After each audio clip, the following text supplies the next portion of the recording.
La nouvelle politique de rémunération des militaires était une réforme attendue. C'est une réforme utile. Il y avait 174 primes, il n'y en a plus que 9 aujourd'hui, c'est beaucoup plus compréhensible.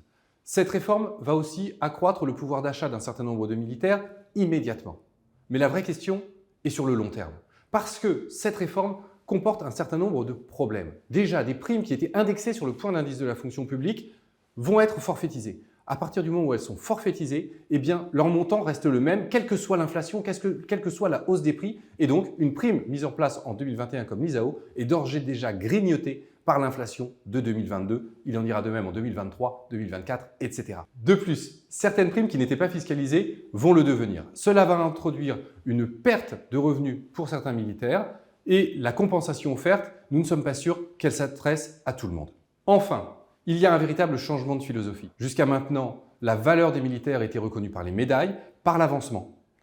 Aujourd'hui, une prime est instaurée sur le modèle des grandes entreprises privées pour valoriser la performance individuelle de chaque militaire en oubliant les caractéristiques particulières de la fonction militaire et le dévouement à la patrie.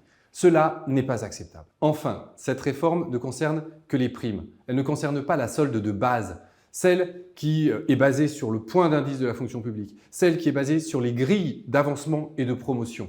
Or, c'est sur cette base qu'est calculée la pension des militaires. Aujourd'hui, un militaire en fin de carrière perd 50% de ses revenus lorsqu'il part à la retraite. Un fonctionnaire autre, civil, perd lui 25% seulement. Donc au final, nous avons une réforme qui était attendue, une réforme utile, mais une réforme qui, à terme, pourrait se retourner contre les militaires.